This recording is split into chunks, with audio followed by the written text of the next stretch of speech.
Hey, this is Rod Santomassimo with the Massimo Group, and I am so psyched today. I love it when we talk to top producers, but there's something about this one I was so much looking forward to. I was actually a little nervous today getting ready for this session because we have the one and only, the Facebook fame, the man himself, Mathew Laborde of Elifin Realty, president and CEO of the company. And you may say, that kid, he looks kind of young. And he is. But what he's done is incredible. In fact, Matt, if you can bear with me 1 second, based on what it's out there, I understand before Elfin, you were with another boutique firm, which we won't mention, but regardless. And for the 5 years you were there, you were either the number one, two, or three producer in that company. That's correct. At the time you got your CCIM, listen to this. At the time you got your CCIM, you were the youngest CCIM in the world achieving that designation. Is that accurate? Yeah, they don't keep the stats, but close enough. It was 22 or 23. So certainly, the Baton Rouge Business Report named you 40 under 40. Heck, they could have named you 25 under 25 or 19 under 19, the way you're rolling. So, look, let's just face it, we have a really special guest today. And for those of you who are just starting out, listen hard. Those of you that are seasoned veterans, listen closer than that. We can learn a lot what's going on, how to be successful based on mentors that are much younger than us. And Mathew can be a mentor to anyone. So Mathew, welcome to the Top Producer Series. Rod, that was an incredible introduction. I am so humbled. Thank you so much. Well, Mathew, I'm jumping right away. I can get right to it because I know it's your brand. Let's do it. And just be careful. I'm not going political on you here. But every time I see our president, or not to be named president, he's always in a black suit with a white shirt and a red tie. Yeah. Almost every time I see you, I got this blue suit, white shirt, red tie. Yeah. Is that your brand? What is it? Tell me about that. Well, I thought you were going a totally different direction with that question because I got into real estate after I was in high school and I read The Art of the Deal. And I was like, I got to get into real estate. But I have watched him. He usually wears solid color ties, white shirts, and black or dark suits. And I mean, it's a businessman, it's a businessman. So I just, it's part of the brand. Now, we have a privilege of not only working with you at the Massimo Group, but working with several of your associates, and they are also always sharply dressed. Is that a culture at Elifin? It is not a strict requirement, but everybody seems to get the picture that we want to set ourselves apart because no one really dresses like that in this market. I'm sure a lot of markets. And when you go to a meeting, especially when there's another broker there, there's something different. I love it. And I mispronounced it. It's not because it's not Elfin, it's Elifin, like elephant without the T. Is that correct? Perfect. Yes, exactly right. Every time I hear it, I'm thinking elephant. Why we name this company Elifin? So, Mathew, let's put it out there. Help us understand. Why is the company named Elifin? Yeah, I'm going to disappoint you. There's no good reason. It's no great story. It's the combination of the words elite and financial, ELI, elite, FIN, financial. And there's no great reason behind the name. Okay, well, it works. It works because you make it work. So let's get right to it. You're young. I get it. You're not even 30 yet. But you said you got involved and got curious about real estate when you read The Art of the Deal. When was that? It was in high school. It was the only book I read during high school. It was The Art of the Deal. I was voted biggest procrastinator, had no interest, totally apathetic in high school, and I still have the biggest procrastinator plaque somewhere. But then just found something I was really interested in and captivated by, and that's deal making and real estate, and went all in. Okay, so when you say all in, did you go to college? Yes, no? Yes, I went to LSU. Oh, LSU. Okay, so you're a Tiger. So you got to be a Tiger. So you went to LSU. Now, did you study it because you felt you were interested in the deal? Was it the deal you're interested in? The idea of the deal, or was it more in real estate, or both? Where was it? It was real estate. Okay. So tell me about your college experience. Specifically, did you do any real estate work while in college or during the summers? How'd that work out? Yeah. So after my freshman year of college, during that summer, I had a really good mentor and an uncle of mine. And his big advice was start now. I'll never forget that. Start now. You don't have to figure out what you want to do for the rest of your life. Just if you're interested in something, Go at it, start. You're not going to start with the secretary and a desk, but if you get in there, get around it, volunteer to clean the toilets, whatever you got to do for free, just to learn and be in that environment. That's how you figure yourself out. And I did exactly that.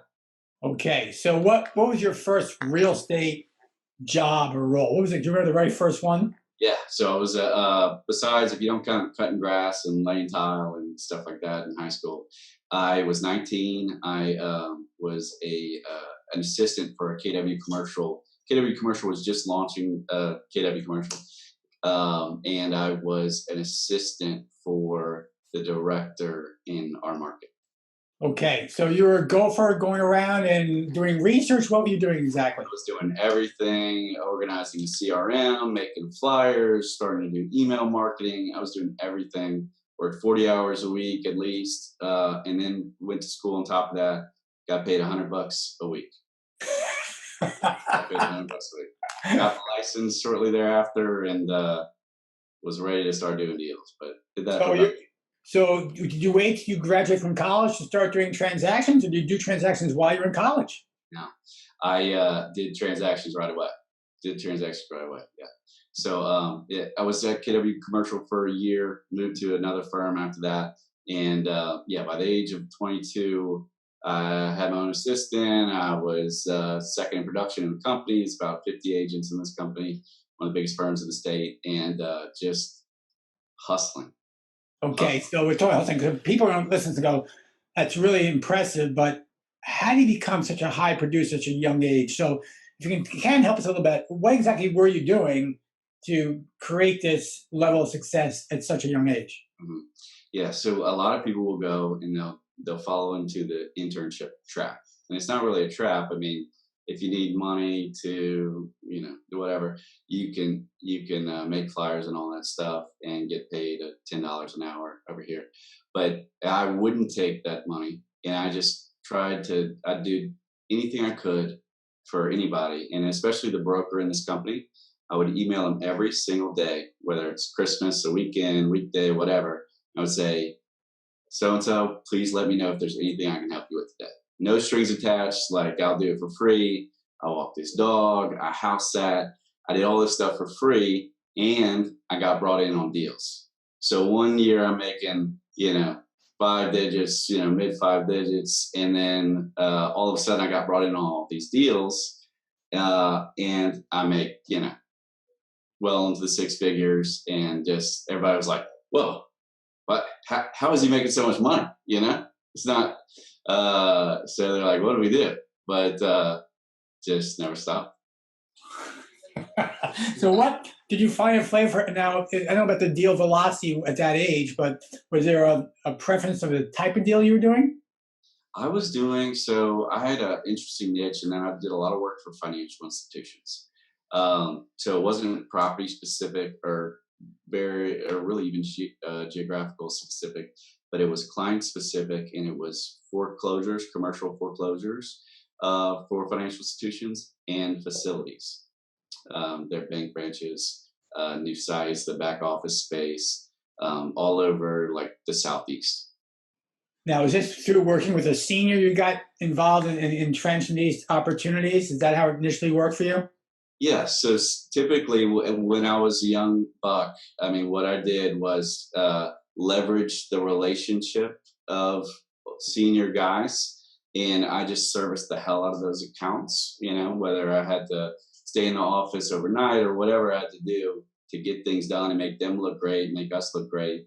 And so definitely leverage the relationship and the age and experience and wisdom of some of the senior people in the office. Perfect. I love it. It's a story. I wrote my first book back in 2008, Brokers Who Dominate. Great book. Thank you. Highly recommend.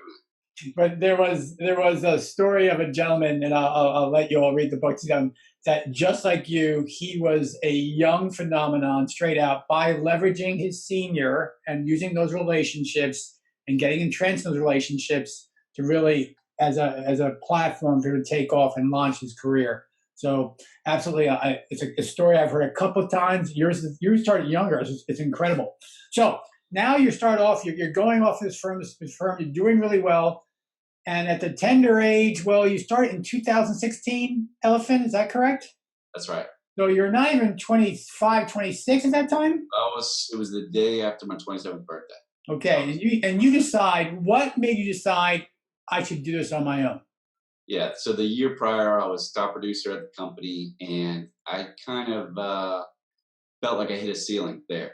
I felt like I had gone through a lot of different assistants, and I felt like just the way it was structured there wasn't allowing me to reach my full potential. Like I felt like if I could do things the way I wanted to do them, that I could reach new heights and service clients better, and set the world on fire and all this stuff. So it came down to do I want to build something where I don't know if it's going to be around the platform and the brand and everything 10 years from now, and if I'm going to have any control over it or say in my destiny, so to speak. And so I just was like, I'm young. I don't know what I don't know, and I'm just going to take the leap. Well, I got to tell you, it's amazing. You said you thought you could do it better, and I've researched you, and obviously I know about you, and so you start to create a company. The idea of creating a company is one thing, and saying, okay, we're gonna offer brokerage services, but you did it a little differently. You really looked at what you want to become, what your firm wants to become, and then you start applying some core values to the firm. And because us working together, I've seen your business plan and your beliefs and where you're going. So you put a lot of structure into this firm, that many would say, well, I don't need to do that. I just need to do deals. So get some insight as to why you did what you did, and what's important to you in creating your firm. Yeah, that's a great question, Ron. So I'll be honest with you. When I first started, it was like being in a dark room, not knowing where to go, what to do. Didn't have a great system. Was trying to like reinvent the wheel, and I was totally confused and lost, and like just trying to figure everything out. Right, young business owner, trying to make it all work. And over the first year, and I think it's like this, talking to a lot of business owners, figured out, hey, what's the identity of Elifin? Like, what are we? What's our goal? Did those original ideas that we had, did it make sense or did it not make sense? And a lot of them made sense, and a lot of them did not make sense. And the best thing, and I'm not just saying this because I'm on your show, but the best thing that happened to Elifin is that we found out about the Massimo Group. I mean that so from the heart. It was like, I wish I would have had it when I started, because it's like, this is a plan, this is a system, this is something I can execute. And so what we did, and I still got it on my wall right here. You wrote an article saying, if I were to start a brokerage company, you wrote a series of articles, and I got part one right here, and that is Elifin. That's Elifin. There you go. I don't think you even knew that, Rod. But yeah. So we are totally 100% on the Massimo train. Well, I appreciate the kind words, and offline I'd like to ask some questions about the whole coaching thing. But more importantly, so how did you craft these core values? I mean, how did you start growing your firm? Was it just you starting out? Did you start hiring and engaging friends? I mean, how did you go out starting creating this firm? So it was two people at the beginning, me and Melissa, who's still with me, my office manager, and just incredibly dynamic support professional. Just hands down, she's awesome. So we started it, and we shared a desk. We were each on each side of the desk. Got a picture of that, and grew it, and just really tried to make sure the people that we were betting on were rock stars in whatever they do. And so we, much like this article talks about the Rug Road, we have in terms of our agents, we have exclusive territories for listings. So we have a retail specialist, an industrial specialist, an office specialist, a multifamily specialist. I am a generalist by design. I bring in work. And then we have this incredible support staff. An office manager, Melissa, been with us since day one. Chase, our marketing director, and a research professional, and we are just killing it. Loving it. So, how did you find these people, and what was it about them you determined to bring them on and align with them? Because who you align yourself with is so critical. Mhm. How and why these folks? Yeah, it sounds like when you describe it, like I've just described it, it sounds like a pretty picture, like you just got all these great people. But we went through people too. So to be honest, I just saw a video by Gary Vee, and he says hiring is guessing and firing is knowing. And the way to build a really good company really fast is to fire quickly. When you know somebody's not a good fit, he says too, right? You gotta make sure you act and have the right people on the bus, right? Right. So I think that is one of the things I'm most proud of, because it's not very easy to do. It's really hard to do, and it's but that's something I feel like I've done, and I can say that everybody on our team right now is just an A-plus player, and but it took some time and going through people who are perfectly great individuals but just weren't the right fit for Team Elephant, and until we found these gems. Yeah, we what we did was we determined a couple of things. When we everyone had to take an assessment, our AVA assessment that you have taken, obviously, but everyone has to take one on our side so we know All what my people have taken. all your people take it as well. And then we have a good fit, bad fit based on experience of, like you said, people that we've had coaches that haven't worked out at all, and we've had individuals, support staff that haven't worked out, markets. And we've figured out this is what we're looking for all the time. And you're right. We tend to hire quickly and fire slowly overall, and that's a really big mistake. Mhm. It's got to be the inverse. And yeah, and for those who are wondering, well, who's this Gary V guy? And Mathew, you'd be shocked how many folks don't know Gary V. Really? But yeah, but your generation does, and my generation does not. And it's Gary Uh, Vaynerchuk. And I actually was listening to Gary this morning, and in fact, you mentioned how what a great opportunity it was for you. I was listening to was it Kevin O'Leary, Mr. Wonderful? He, yes. yes, and based on when we're recording this, he said it's true. And because I'm bringing up President Trump again because we talked about him earlier. Regardless of what you think about President Trump, the beautiful thing is, with all the deregulation going on today, there's probably no better time in our history for small business success. It's just you can't say there's something holding you back, because it's not. It's just not. So it's an amazing time for you, for me, to be in business for yourselves. It truly is. Let's talk about something more less macro and more micro about you.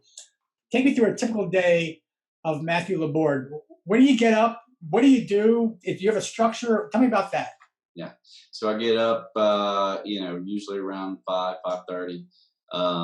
First thing I do, check my phone.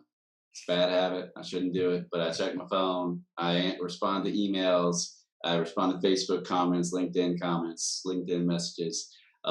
Check the website hits. Like, how many people do we have in the website yesterday? Like, are we driving activity? Are we driving people to us from our digital presence initiatives? And then get ready for work. I'm in the office, between 6 and 7 usually. And then 7:50 is the beginning of my call block. So I have a 2-hour call block where I'm making prospect dials. I've got an intern that sits right next to me right here, right next to my desk. They pull up Apto. We use Apto as a CRM. And we got a list of people to call. They dial the phone, put it on speaker. I talk, they take notes, and we move on to the next one. So we just bang out. Okay, so if you have 2-hour call blasts every morning. Try to. Okay. If my coach is watching, yes. Yes. And we would tell you now. Have you read the book Fanatical Prospecting? Yes. Okay, a must read. I mean, if you haven't, I actually yesterday went out for a run, and I just listened to it, and I was trying to run and the walk. It was about an hour time, and I was like, it's an hour just that's getting me rejuvenated. Say, yep, this is what prospecting is all about. It's about activity, consistent activity. So now you got your assistant helping you out. You're doing that. How many calls do you generally? You're tracking your numbers. How many calls can you get in a 2-hour period? So the goal is 40. Okay. Depending on the intern, so I do it with interns. They learn, and it's awesome for them. Depending on how experienced they are, like how long they've been here and how many times they've done it, do they know who we're calling or not? Because a lot of people would call more than once. Hmm. Then it's usually between 20 and 40. Love it. Love it. Okay. So those 2 hours are up. It's now close to 10 o'clock. What's next?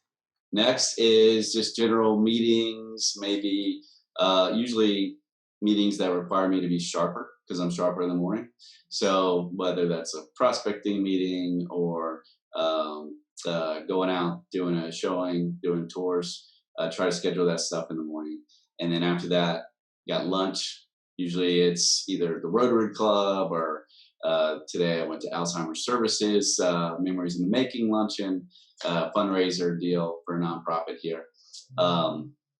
Usually it's some kind of presence initiative, whether it's small group presence deal, or it is a one-on-one, meeting with somebody that's an influencer in the market and getting in front of them.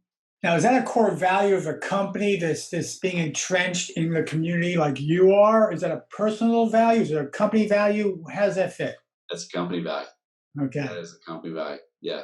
The people in the company really care about Baton Rouge and making it the best place it can be. And that makes this exciting, and it fits in perfectly with what we do, because we are in a sense economic development people. We have a lot to do with how people view our community, and having us as cheerleaders and as people that want to see the best for all parts of our community is a huge thing for Elifin. Well, I applaud you for that. Okay, now the Stone folks are saying, did he say that the first thing he does is check social media and website hits? That stuff does not work. So what's your experience? First of all, what do you do? And I know, but tell the audience, what is your social media marketing program? Exactly what are you involved in as a company, as an individual? Yeah, so that's hard to just encapsulate. But so our average age at Elifin is 28. I'm 29. So 29, CEO of company. You look at other firms in our market, a little bit older, right? A little bit. Look at all the firms. Look at all the firms outside of yours. They're all older. Right. So what's our competitive advantage? Well, our competitive advantage is we really get social media and we really get digital presence. And so one of my, our initiatives and my focuses as a company is just dominating that space. And we've been doing it, and we've got this marketing guru that we somehow convinced to join our team named Chase, who just has taken what we were started and just taken it to a whole new level. And so we get tons of leads. We get tons of recognition. I mean, it's mostly a presence initiative. Like, we get people aware of the Elifin brand, especially on LinkedIn and on Facebook. But also we get people reaching out, wanting to do business on direct deals, wanting us to list their property from these posts. Awesome. That's awesome. So you have a presence campaign, you're doing your prospecting campaign. How about leading the team? What can help those that you're trying to build a team or lead a team? How do you, for lack of a better term, manage or orchestrate the team? Yeah, this would probably be my weakest point, I would think. But what I'm really good at is setting high bars and holding everybody accountable, including myself. And so, we have a weekly huddle where we report all of our metrics throughout all the company, whether it's the marketing director, or it's the research director, or it's a producer, an agent. Everybody talks about what they did the last week compared to what their goal was for the last week. And all that fits into the big goals for the year. And that accountability has just really just kept us very focused and driven. And I think, it's something I've always tried to do in my personal life or personal career. And it's really helped drive Elifin to just, I feel like, unprecedented success. Well, let's talk about that unprecedented success. Based on the post that I'm reading, and the market share, some people will use the word claims that you're having out there. It looks absolutely unbelievable. So So let me ask you, how are you measuring success of the firm right now based on, and go into detail about what your market share is, how do you measure it? Tell me what's going on with Elephant in Baton Rouge. Yeah. So there's the bad part about measuring that sort of thing is there's no great metric. Like I wish we could measure net profit of our firm versus everybody else's firm, but that's just not out there. No. Volume, there's not a great metric for volume out there in our market in terms of businesses deals closed, because they're not always reported, and some are in the system, some are not in the system. It's hit or miss. What has been historically the measure of, like, when our local business publication ranks the top firms, they rank it based off of number of agents. We completely reject that concept, where it's not about number of agents, it's about incredible agents that give incredible service no matter who you go with at Elifin.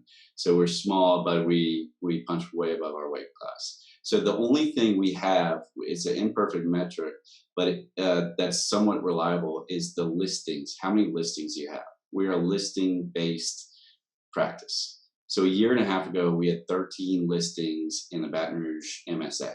Elifin did, as a company. Right now, we have 198. So we are going out there. We're taking market share. That's the fifth most in. So wait, I want to hear those numbers again. You were go from where to where? 13 to 198. Over what time frame? A year and a half. Jesus crackers. Yeah. Okay, 13 to 198. You can't even calculate the ROI on that, and no one believe you. But yeah. So that subtracts everything we've sold and leased. Like, sure. Yeah, we're not counting that. We're not saying these are net new. This is a net new number in that case. So okay, so if it went, now we have 198 listings. Congratulations. Thanks. What does that mean as far as not the goal, though, Rod? Right? No. I understand it, but what is the market share today in the Baton Rouge market with that listing volume? So that is fifth. That's fifth place in the market. Fifth place in the market. Who's ahead of you? Other firms. Are they national firms? So we're interesting market, and CBRE is not in this market. JL is not in this market. Cushman not in this market. None of the big national firms are in here, but we have the affiliations, like the SBNs, the NAIs, and then besides that, it's mostly, as far as the top firms, it's mostly boutique firms. Okay, so if you're fifth after a very short 3 years, given the number of firms in the marketplace, what's the goal for you? Goal is to be number one in the Baton Rouge MSA by the end of 2020 or sooner. Well, based on that velocity, that's certainly within reach. So that's amazing, absolutely amazing. So it's incredible to think how young you are, where you've gone, your success thus far, where you're growing. Why do you think you've grown so fast and so strong? Which is really, it's hard to do both. You can grow fast, everyone can grow fast, but you keep that strength. What is it about Elifin? And though you may not know you're a great leader, obviously you are a great leader because of the results your team is getting. What would they tell? If I asked George or Mark, some of your associates, what is it about Mathew and Elifin? What do you think they would say? I don't know what they would say, but I would hope they would say it's all about the fundamentals. It's about in my, I don't always hit my call goal, right? But we're making calls every week. Making calls. We're going out there and we're picking up the phone, we're dialing, and we're trying to make things happen. We're posting, and it's just that consistent practice. We're reviewing our deals every week, saying, how can we push this forward? How can we get this to the closing table? How can we get this, client success? So I think it's that disciplined action and focus on the fundamentals that are what we're all about, and is the reason why we've been blessed enough to grow. Well, there's a couple of things that are obvious. You're young, you're growing. One day, a CBRE or a JLL or someone's going to enter that market, and they're going to come to you and say, that's the firm we want to align with. No problem, Mathew. We're going to cut your check. Just need to work with us. Mm-hmm. What's your approach going to be when that happens? Make me an offer. Make me an offer. Let's. Everything's for sale, right? That's what the client said. Well, that day is coming. That day is coming, Mathew. And when it does come, for anyone, when that day comes, because so many clients have done that independent or to national, there's a lot of things you need to think about before you say, make me an offer. But that's. Well, make me an offer. I don't have to, I mean. No. Yeah, I know. I mean. But maybe not. Yeah. Someone inquired recently about the value of Massimo Group, and I said, there's no price high enough to make me stop doing what I'm doing. It's just not for me, you know. Right. Now, I'm not quite twice your age, but I am up there. So, but maybe ask me in 10 years. Yeah, maybe. So Mathew, people who listen to this, you're amazing. But aren't you at least curious about what it's worth? Oh, I know it's worth. Look, and this is what everyone should do this. I've hired an investment banker and I've hired other consultants. And here's the thing. The investment banker was, well, easily 15 times their fee of the other consultant. And they both, their prices were exactly the same. So I would always say, hire the other consultant.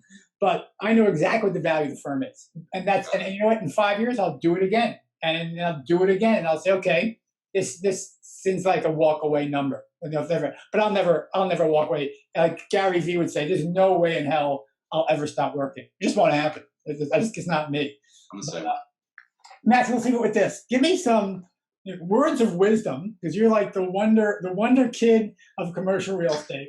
So words of wisdom that's someone that's starting out and saying, you know what, instead of, I know sometimes we joke about this offline. We said sometimes you mentioned that you have I won't say an idol, but you do have a vision of wondering what would Bob Knackle do. And sometimes you say that, right? Yes. Some kid's going to go, what would Mathew Laborde do? What would Mathew Laborde do, right? And there's no doubt, if you're starting out in real estate or, you're in your early 20s, this is your goal, to be like Mathew, without a doubt. Have your own firm, major market share, and growing. So words of wisdom for the kid that wants to be just like Mathew. Come work at Elifin. Go what? Come work at Elifin. Perfect way to learn, right? First thing. Okay, let's say they're in California or New York and they're not moving. Give them some words of wisdom. They're not moving and they're not ready to open up a branch at Elifin. The words of wisdom would be, get a coach, right? Preferably like the best coach. And then a mentor is always good. Learn as much as you can, be a sponge, and work hard. Work very hard. Get to the office first. Stay to the last person, turn off the lights at night, and never give up. And especially everybody that's young and starts gets to a certain point, like almost without fail, where they're like, am I doing everything right? Is this even the right industry for me? They start to question everything. And usually it's right about that time when you're seriously questioning everything that you're about to break through. So just do not stop. Keep doing the fundamentals, and amazing things will happen. Well, Mathew Laborde of Elifin Realty in Baton Rouge, Louisiana, and the LSU Tiger, I cannot thank you enough for your time and your sharing of insight, and certainly your support and trust in the Massimo Group. And more importantly, what you're creating is phenomenal. So thank you so much. Thank you, Rod. I appreciate you, and I appreciate this opportunity. Take care. All right, you too.